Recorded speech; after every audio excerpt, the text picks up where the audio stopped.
আসসালামু আলাইকুম, স্বাগত জানাচ্ছি আরটিভির দুপুরের সংবাদে। আপনাদের সঙ্গে থাকছি আমি রিদওয়ানা বিনতে জলিল।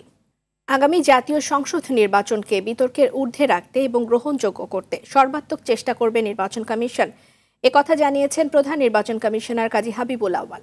সকালে আগারগাঁও নির্বাচন কমিশন ভবনে জাতীয় নির্বাচনের জন্য সাংবাদিকদের নীতিমালা প্রস্তুত করতে সাংবাদিকদের সঙ্গে বৈঠকে এসব কথা জানান তিনি। এ সময় গণমাধ্যম কর্মীরা নির্বাচনের সংবাদ প্রচারের ক্ষেত্রে নানা বাধা এবং চ্যালেঞ্জের কথা তুলে ধরেন। গণমাধ্যম নির্বাচন কমিশনের প্রতিপক্ষ নয় উল্লেখ করে সিইসি বলেন, নির্বাচনের সময় আইনশৃঙ্খলা বাহিনীর সদস্য এবং নির্বাচনী কর্মকর্তারা পক্ষপাতমূলক আচরণ করলে দ্রুত ব্যবস্থা নেওয়া হবে বলে জানিয়েছেন তিনি। সংসদ নির্বাচনের সময় যাতে মোবাইল এবং ইন্টারনেট নেটওয়ার্ক নির্বিঘ্ন রাখে সেদিকে নজর রাখা হবে বলেও জানান সিইসি। এবং গণমাধ্যমের মাধ্যমে যদি স্বচ্ছতা প্রতিষ্ঠিত হয় তাহলে আমাদেরও বিতর্কে ঊর্ধ্বে থাকার সুযোগটা বেড়ে যাবে। কারণ নির্বাচন কমিশন যা কিছুই করুক, গণমাধ্যম কিভাবে আমাদের অবস্থানটা জনসমক্ষে তুলে ধরছে, কাজেই গণমাধ্যম তাদের ভূমিকা অনেক বেশি ইতিবাচকভাবে তুলে ধরতে পারবে। ময়মনসিংহ এবং বগুড়া সড়ক দুর্ঘটনায় প্রাণ গেছে ৮ জনের। তাদের মধ্যে বগুড়া নাটোর মহাসড়কের কুন্দারহাট বাসস্ট্যান্ডের পিকআপ এবং সিএনজি মুখোমুখি সংঘর্ষে এক শিশুসহ ৪ জনের মৃত্যু হয়েছে। গুরুতর আহত আরও ৩ জন। অন্যদিকে ময়মনসিংহের ত্রিশালে যাত্রীবাহী মাইক্রোবাস নিয়ন্ত্রণ হারিয়ে সড়কের পাশে পড়ে আগুনে লেগে মৃত্যু হয়েছে ২ নারী সহ আরও ৪ জনের। এই ঘটনায় দগ্ধ আরও ৭ জন। বগুড়া এবং ময়মনসিংহ প্রতিনিধির তথ্যচিত্রে নুসরাত জাহান সিনথির রিপোর্ট। সোমবার ভোর ৭টা নন্দীগ্রাম থেকে যাত্রী নিয়ে সিএনজি চালিত এই অটো রিকশাটি বগুড়া শহরের দিকে যাচ্ছিল। কুন্দারহাট বাস স্ট্যান্ড এলাকায় পৌঁছালে নাটোরগামী পিকআপের সঙ্গে মুখোমুখি সংঘর্ষ হয়। এতে অটো রিকশাটি দুমড়ে মুচড়ে যায় এবং ঘটনাস্থলে নিহত হন চালক সহ ৩ জন। পরে হাসপাতালে নেয়ার পর মারা যায় আরও একজন। এই ঘটনায় বগুড়ার শহীদ জিয়াউর রহমান মেডিকেল কলেজ হাসপাতালে ভর্তি আছেন আরও ২ জন। গাড়ি ঘোড়া সব আটক করেছি এবং নিয়মিত মামলা একটা দায়ের হয়েছে নন্দীগ্রাম থানায়। তো পুলিশের পক্ষ থেকে আমরা যতগুলো কার্যক্রম সিএনজি 3 হুইলার আটক করা এবং ধরপাকড় আগেই করতেছি, আবার নতুন করে আমরা জোরদার করেছি। অন্যদিকে ময়মনসিংহের ত্রিশালে সড়কে ঘটেছে আরেক ভয়াবহ ঘটনা। রোববার রাত ২টার দিকে একটি মাইক্রোবাস যাত্রী নিয়ে ঢাকার দিকে আসছিল। ত্রিশালের ঢাকা ময়মনসিংহ মহাসড়কের রাঙামাটি নামক স্থানে পৌঁছালে মাইক্রোবাসটি নিয়ন্ত্রণ হারিয়ে খাদে পড়ে যায়। এ সময় মাইক্রোবাসের পেছনে থাকা ৪ যাত্রী ঘটনাস্থলেই পুড়ে মারা যান। মুন্সিহাট থেকে ঢাকা গেল শাহাদাতপুর শালির বাসায় বেড়াবার যাইছিল। এরপরে ওই যে মহসিংহায়া ত্রিশাল আয়ের গাড়ি অ্যাক্সিডেন্ট হয়েছে। ধোবাউড়া থেকে তারা রওনা হয়েছিল ঢাকার উদ্দেশ্যে। বিভিন্ন এলাকার যাত্রী বোঝাই করে এরা ঢাকায় যায় প্রতিনিয়তই। তো আমাদের এখানে আসার পরে ওই ব্রেক ফেল নাকি করছে। ব্রেক ফেল করার ফলে গাড়ি নিয়ন্ত্রণ না করতে পারলে ওই বাম দিকে ধান খেতে গাড়িটা উল্টে পড়ে যায়। খবর পেয়ে ফায়ার সার্ভিস কর্মী পোড়া গাড়ির ভেতর থেকে গুরুতর আহত আরও ৭ জনকে উদ্ধার করে ময়মনসিংহ মেডিকেলে ভর্তি করেন। নুসরাত জাহান সিনথি, আরটিভি। নতুন জঙ্গি সংগঠন জামাতুল আনসার ফিল হিন্দাল সার্কিয়ার প্রশিক্ষণ কমান্ডার দিদার হোসেন সহ ৯ জনকে গ্রেফতার করেছে র্যাব। রোববার মধ্যরাত থেকে অভিযান চালিয়ে তাদের বান্দরবানের টঙ্কাবতী এলাকা থেকে গ্রেফতার করা হয়। উদ্ধার করা হয় বিপুল পরিমাণ অস্ত্র এবং গোলাবারুদ।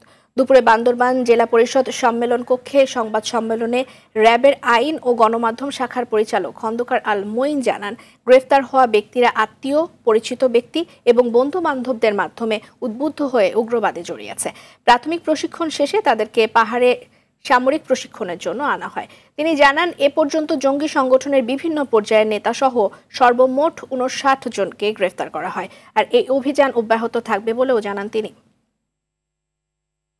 এই বান্দরবনের টঙ্কাবতী এলাকায় আমরা একটি অভিযান পরিচালনা করি, যেখানে এই নতুন জঙ্গি সংগঠনের বেশ কয়েকজন গুরুত্বপূর্ণ ব্যক্তি, নেতৃস্থানীয় ব্যক্তি সহ আমরা ৯ জনকে আটক করতে সক্ষম হই। ৯ জনের মধ্যে যে অন্যতম গুরুত্বপূর্ণ নেতা প্রশিক্ষণ কমান্ডার দিদার উর্ফে চম্পাইকে আমরা গতকালকে গ্রেফতার করতে সক্ষম হই। সাভারের হেমায়েতপুরে একটি নকল জুস কারখানায় অভিযান চালাচ্ছে বিএসটিআই। সেখানে আছেন সহকর্মী বিল্লাল হোসেন, সরাসরি যোগ দিচ্ছেন তিনি, সেখানকার পরিস্থিতি জানাবেন।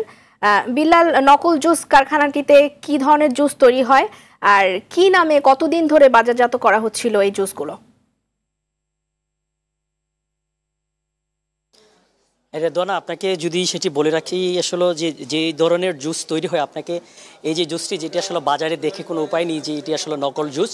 এই কারখানাটি আসলে দীর্ঘদিন ধরে কিন্তু তারা বিভিন্ন ধরনের, বিশেষ করে শিশুরা যে সকল জুস খেয়ে থাকেন সেই সকল জুস তারা কিন্তু এখানে বাজারজাত করছিল। আজকে কিন্তু বিএসটির কর্মকর্তারা যে আসার আগে কিন্তু এখানকে যারা এই নকল কারখানাতে জুস তৈরি করতেন, এখানকার কর্মকর্তা যারা আছে তারা কিন্তু খবর পেয়ে কিন্তু অলরেডি তারা কিন্তু এখান থেকে চলে গিয়েছেন। তো এই বিএসটির অভিযানে তারা এখানে এসেছেন, আসার পর পুরো কারখানাতে কিন্তু দেখেছেন যে সকল জুস এখানে তৈরি করা হয় সেই সকল কোনো জুসের কিন্তু যে প্রাকৃতিক যেই, বিশেষ করে এখানে আম, তারপর হচ্ছে যে লিচি থেকে শুরু করে অনেক জুস, এগুলোর কোনো অস্তিত্ব কিন্তু পাওয়া যায়নি। প্রত্যেকটাতে কিন্তু পাওয়া গেছে হচ্ছে আপনার এক ধরনের কেমিক্যাল। তো এখানের এই বিএসটির কর্মকর্তারা আমাদেরকে যেটি জানিয়েছেন যে তারা কারখানাটি আসলে সিলগালা করবেন, সিলগালা করে যে নিয়ম আইন অনুযায়ী যে ধরনের ব্যবস্থা নেয় তারা কিন্তু সেই ধরনের ব্যবস্থা নেবেন। তো বলা যায় যে এখানে তারা 3টি ব্র্যান্ডের কিন্তু তারা জুস তৈরি করে থাকতেন, সেই জুস কিন্তু তারা দেশের বিভিন্ন স্থানে কিন্তু বাজারজাত করে থাকতেন। আর এই জুসগুলোতে কিন্তু তৈরি করা হতো যে এই ধরনের যে সকল রং আছে, ফলের নির্যাসের এই ধরনের রঙগুলো কিন্তু তারা সেটি ব্যবহার করছেন, যার ফলে কিন্তু এখানকার যারা কর্মকর্তারা যেটি বলছেন, যে সকল বাচ্চারা এই ধরনের জুস খেয়ে থাকে তখন তাদের কিন্তু বিভিন্ন ধরনের রোগ কিন্তু হয়। শুধু এই কারখানাটিতে না, রাজধানী সহ তার আশপাশে এরকম অনেক কারখানা রয়েছে যে সেগুলো কারখানায় বিএসটি অভিযান পরিচালনা করে একটি নির্দিষ্ট পরিমাণ তাদেরকে অর্থদণ্ড করে এবং কারাদণ্ড দিয়ে থাকে। কিন্তু পরবর্তীতে আবার দেখা যায় যে আইনের কিছু ফাঁকফোকর দিয়ে কিন্তু তারা বেরিয়ে গিয়ে কারখানাগুলো পুনরায় আবার কিন্তু চালু করে। আবার অভিযানে আসার আগে কিন্তু বিএসটিআইয়ের যারা অভিযান পরিচালনা করবেন কিন্তু তাদের আসার আগে কিন্তু তারা কিন্তু চলে যান। তো বলা যায় যে এখন পর্যন্ত এই কারখানার মালিক কাউকে কিন্তু পাওয়া যায়নি। পাওয়া গেলে হয়তো বোঝা যাবে যে তাদেরকে আসলে কী ধরনের অর্থদণ্ড দেওয়া হচ্ছে। তো এই বলা যায় এখনও সেই কারখানা তারা অভিযান পরিচালনা করছেন। তো এই ছিল রাজধানী সাভার থেকে আমার কাছে সর্বশেষ। রেদওয়ানা। বিল্লাল, আপনাকে ধন্যবাদ। সাভার থেকে আমাদের সহকর্মী আমাদের সাথে যোগ দিয়েছিলেন। স্মার্ট বাংলাদেশের পরিবহন খাত হবে বৈদ্যুতিক গাড়ি নির্ভর। এ খাতের বিপুল সম্ভাবনা কাজে লাগাতে এখনই যুগোপযোগী নীতি না নিতে পারলে পিছিয়ে পড়ার ঝুঁকি আছে বলে মনে করেন শিল্প উদ্যোক্তারা। সকালে রাজধানীর শেরে বাংলা নগরে বঙ্গবন্ধু আন্তর্জাতিক সম্মেলন কেন্দ্রে এফবিসিসিআই বিজনেস সামিটের এক সেমিনারে বৈদ্যুতিক গাড়ির সম্ভাবনা তুলে ধরা হয়। সেমিনারে অটোমোবাইল খাতের বিপুল সম্ভাবনা তুলে ধরা হয়। উদ্যোক্তাদের দাবি, সরকার বিনিয়োগ সুবিধা নিশ্চিত করতে পারলে বাংলাদেশ হতে পারে এই অঞ্চলের অটোমোবাইল বা গাড়ি তৈরির হাব। সেমিনারে জানানো হয়, দেশে প্রতি বছরই প্রায় 20% বেশি হারে ব্যক্তিগত গাড়ির চাহিদা বাড়ছে। অভ্যন্তরীণ এই চাহিদার উপর নির্ভর করে বাংলাদেশ খুব দ্রুতই গাড়ি তৈরির হাব হতে পারে। উদ্যোক্তারা জানান, এ সম্ভাবনা কাজে লাগানো গেলেও অটোমোবাইল সেক্টরেও দক্ষ জনবলের কর্মসংস্থানের সুযোগ সৃষ্টি হবে। Electric and IT based. That's where the foreign investments are needed by Bangladesh, and this is what we wanted to showcase to the world, that Bangladesh is ready to shift its gear towards the new world focus, that is electric cars with IT based. এদিকে 2041 সালের মধ্যে $1 trillion অর্থনীতির সক্ষমতা অর্জনে সবচেয়ে বেশি অবদান রাখবে সরকারি বেসরকারি যৌথ বিনিয়োগ বা পিপিপি। দেশের অর্থনীতি এই পর্যায়ে আসার পেছনে পিপিপি বড় অবদান রেখেছে। ব্যবসায়ীদের শীর্ষ সংগঠন এফবিসিসিআই আয়োজিত 3 দিনব্যাপী বিজনেস সামিটের শেষ দিনে পিপিপি বিষয়ে প্যারালাল সেশনে এসব কথা বলেন আলোচকরা। তারা বলেন, বঙ্গবন্ধু যমুনা সেতু থেকে শুরু করে ফ্লাইওভার নির্মাণ, সব ধরনের মেগা প্রজেক্টে সরকারের পাশাপাশি বেসরকারি বিনিয়োগ অবদান রেখেছে। আর এ খাতে স্বচ্ছতা বজায় রাখতে মেগা প্রকল্প নেয়ার আগে আরও বেশি যাচাই করার আহ্বান জানান এফবিসিসিআই সাবেক সভাপতি নিহাদ কবির। এতে দক্ষিণ কোরিয়ার অ্যাম্বাসেডর লি জিং জানান, বাংলাদেশের হাইটেকের পাশাপাশি পোশাক খাতে আরও কয়েক বিলিয়ন ডলার বিনিয়োগ করবে কোরিয়ান বিনিয়োগকারীরা। This brings me on to the lack of long-term financing, and again, as our previous speakers have said, BIFL, ITCOL, they're there, but that funding is not enough. One of the ways the PPP authority have thought of trying to address this issue is PIN financing. The global factories, global companies in engagement in this country would bring about very long-term effects of the development of this country. দর্শক, এই মুহূর্তে বঙ্গবন্ধু আন্তর্জাতিক সম্মেলন কেন্দ্রে আছেন আমাদের সহকর্মী সেলিম মালিক, সরাসরি যোগ দিচ্ছেন তিনি। সে বিষয়ে জানবো আমি তার কাছ থেকে। সেলিম, আজকের সামিটের শেষ দিনের 8টি প্যানেল সেশনের কথা রয়েছে, তো সেখানে কোন কোন বিষয়গুলো আলোচকরা গুরুত্ব দিয়েছে জানবো আপনার কাছ থেকে। আচ্ছা রেজওয়ানা, আজকে সারাদিন কিন্তু 8টি প্যারালাল সেশন অনুষ্ঠিত হচ্ছে। সকালে এর মধ্যে 12টার আগে 3টা প্যারালাল সেশন শেষ হয়েছে। এই মুহূর্তে আরও তিনটি প্যারালাল সেশন চলছে। এর মধ্যে এই মুহূর্তে যেটি চলছে, ওষুধ শিল্পের উপরে আসলে বিদেশি বিনিয়োগ কীভাবে কাজ করতে পারে, এসএমই খাতে আসলে দেশি বিদেশি বিনিয়োগ আসলে কীভাবে আনা যায়, এক্ষেত্রে সরকারি পলিসি সাপোর্ট কী ধরনের হতে পারে, সেই বিষয়টিও আলোচনা হচ্ছে। তবে আরেকটি বড় সেশন হচ্ছে সেটি হলো আমাদের যে 100 ইকোনমিক জোন প্রতিষ্ঠা হচ্ছে, এবং এর মধ্যে বেশ কয়েকটা ইকোনমিক জোন কিন্তু প্রতিষ্ঠিত হয়ে গেছে, যেখানে দেশি বিদেশি বিনিয়োগ আসছে। এই জোনগুলোতে আরও কিভাবে বিদেশি বিনিয়োগকারী আনা যায়, এবং বিদেশি বিনিয়োগকারী যদি এদেশে আসে তাহলে তাদের কি ধরনের সহায়তা দেওয়া হবে, সেই বিষয় কিন্তু এই প্যারালাল সেশনগুলোতে আলোচিত হচ্ছে। আমার সাথে এই মুহূর্তে আছেন আমেরিকা থেকে আগত ইউএসএইডের chief of party Mark Shaiman. I want to know about summit. What's the summit? Well, I've been living in Bangladesh now for 2 years, and there's so much going on economically in this country, so many different industries moving forward, so much different economic activity. I was sort of hoping to be able to pull it all together in a few days and see it all in one place, and that's what this conference does. What's your expectation and what are you looking? Well, I was really hoping to hear quite a few things that maybe I haven't heard before, learn a lot more about what's happening in Bangladesh. It's really hard to keep up with everything that's going on, so seeing it under one roof is really impressive.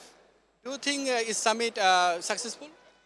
I think it's very successful. One of the things that's really important about a good summit is that there's time to meet people and to talk to people and to network.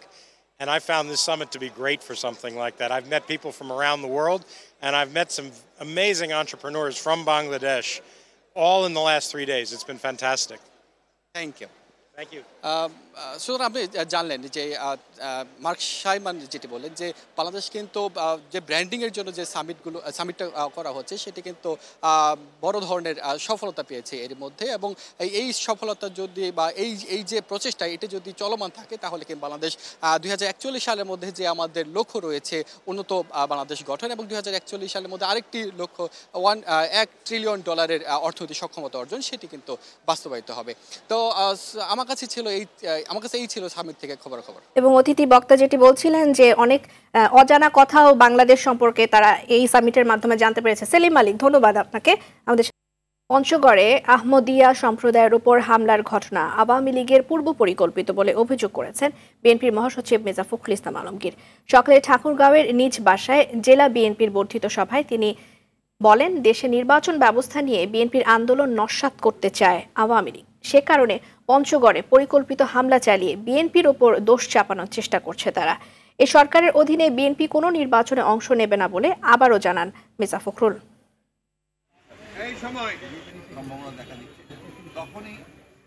পঞ্চগড়ে যে ঘটনা ঘটেছে ইতিমধ্যে আপনারা সবাই জানেন। এতে পঞ্চগড়ের যারা আক্রান্ত যে আহমদিয়া সম্প্রদায়ের ব্যক্তিরা, সরকার অত্যন্ত পরিকল্পিতভাবে এই ধরনের ঘটনা ঘটিয়ে, সাম্প্রদায়িক ঘটনা ঘটিয়ে জনগণের দৃষ্টিকে তারা ভিন্ন খাতে প্রবাহিত করতে চায়, একই সঙ্গে বিএনপির ভাবমূর্তিকে ক্ষুণ্ণ করতে চায়।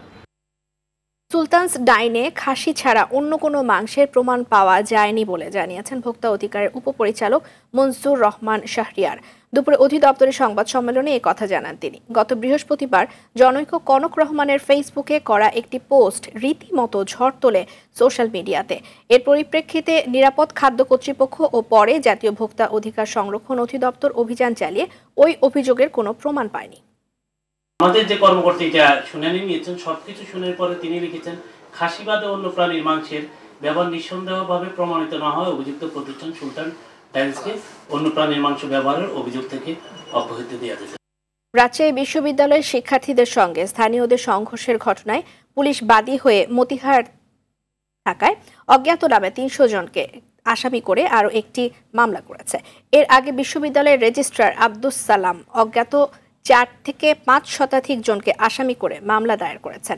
এতে তসলিম আলী পিটার নামে স্থানীয় এক বাসের চেইন মাস্টারকে গ্রেফতারও করা হয়েছে। অন্যদিকে এই সংঘর্ষের ঘটনায় বিশ্ববিদ্যালয় প্রশাসনের পক্ষ থেকে 3 সদস্যের তদন্ত কমিটি গঠন করা হয়েছে। গতরাতে সংঘর্ষকে কেন্দ্র করে রেল লাইনে আগুন দেওয়ার বিক্ষুব্ধ ছাত্ররা আগুন দেয়। পরে 3 ঘন্টা পর ট্রেন চলাচল স্বাভাবিক হয়। তবে আজ সকাল থেকে বিশ্ববিদ্যালয়ের পরিস্থিতি স্বাভাবিক আছে। অপ্রীতিকর পরিস্থিতি মোকাবেলায় সতর্ক অবস্থানে আছে পুলিশ। সংঘর্ষের কারণে বন্ধ আছে বিশ্ববিদ্যালয়ের সব ক্লাস এবং পরীক্ষা। এর আগে গতকাল রাজশাহী বিশ্ববিদ্যালয়ের শিক্ষার্থী ও স্থানীয়দের মধ্যে সংঘর্ষে রণক্ষেত্রে পরিণত হয়েছে বিশ্ববিদ্যালয় এলাকা। এ সময় শিক্ষার্থীরা ক্যাম্পাসের মূল ফটকে তালা দিয়ে বিক্ষোভ সহ ঢাকা রাজশাহী মহাসড়কে আগুন জ্বালিয়ে দেয়। বিশ্ববিদ্যালয় প্রশাসনের পক্ষ থেকে একটি মামলা হয়েছে এবং একই সাথে আমাদের আপনারা যেটা বললেন যে আমাদের পুলিশ প্রশাসনের পক্ষ থেকে আরেকটি মামলা করা হয়েছে। আপনারা জানেন যে একটি নিরাপত্তার স্বার্থে আমাদের অনেকগুলো কাজ করতে হয়, সেই কাজগুলোর জন্য আমাদের এই মামলাগুলো করা হয়েছে। মামলাগুলো দূরে তদন্ত। কক্সবাজারের উখিয়ার বালুখালী 11 নম্বর রোহিঙ্গা ক্যাম্পে অগ্নিকাণ্ডের ঘটনা উদ্দেশ্য প্রণোদিত। আধিপত্য বিস্তারের জন্য এটি সংঘটিত হয়েছে বলে প্রমাণ পেয়েছে তদন্ত কমিটি। রোববার বিকেলে তদন্ত কমিটির প্রধান অতিরিক্ত জেলা ম্যাজিস্ট্রেট আবু সুফিয়ানের নেতৃত্বে প্রতিবেদনটি জেলা প্রশাসকের কাছে জমা দেওয়া হয়।